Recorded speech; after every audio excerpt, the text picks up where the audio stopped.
y'all doing today? Good. How are you? I'm doing good. Look, I need to know with this whole, we have a new cast member with us. We're so excited to see you this season. I want to know what was the first thing that you all did to bond together, to really like vibe, pass the vibe. House party at your house. House party at my house. It was really house dinner. Yeah, we and then I cried a lot. We ordered sushi and Japanese food, and we all hung out at my house in Vegas. Not my actual home, our rental, and it was our bonding night. But then we continued to have like 75 more bonding nights. Yeah, so many. Pretended that was the reason, but we just wanted to hang out. Yeah. It was a dream. You spend so much time changing other people's lives, okay? You know, from just making their space feel better, making their appearance feel better. Who was the first one that kind of did like some type of emotional or physical makeover on yourself? Oh. Who was the first person for you? Okay, I got one. We bring her up, but kind of, this is for a different reason.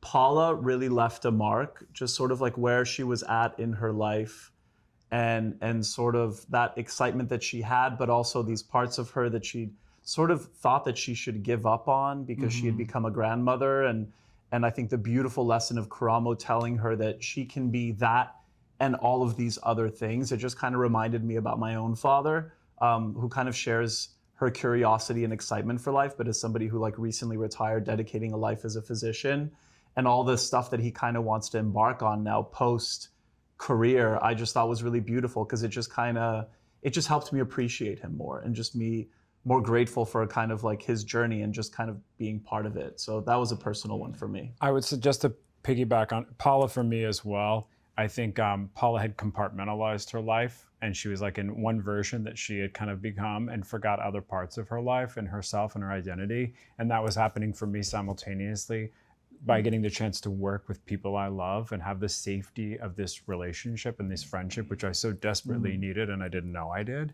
I started to remember and pull back pieces of myself that are important, that I missed and that I needed and that felt good again and ironically even more authentic. So it was, you know, every one of these people that we met gave us this crazy amount of insight and the gifts that they gave us through their experiences. So as a reminder, yes, you're a mom, but you're so much more than a mom. I'm right. Mom's gone wild. Yeah.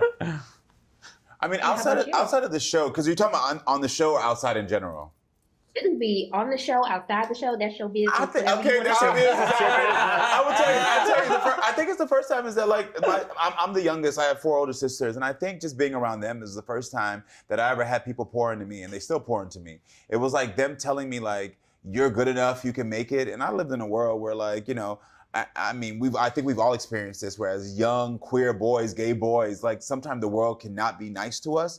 And for me, it was always my sisters, their friends that protected me, told me I'm gonna be great, told me how fly I was, gave me a little confidence boost, dressed me up. And I think they poured into me so much that like on this show, I always think of them as I'm pouring into people. On my daytime talk show, I'm always like a girl's girl, and I'm always pouring back into women because of my sisters and my mom, and I think they're such an important figure in my life.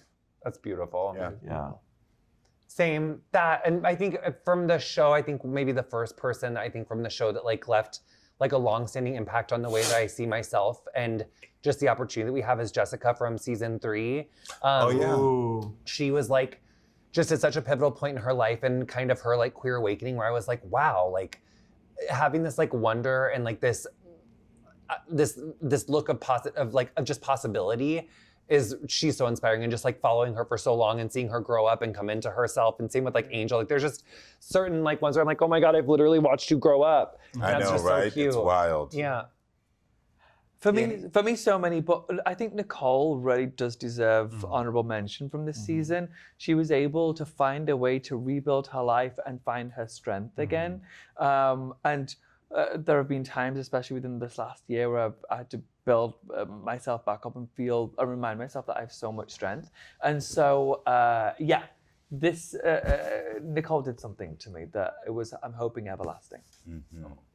Well, I just want to thank you all for always pouring into us and pouring into your subjects, and just thank you for sharing your kind words.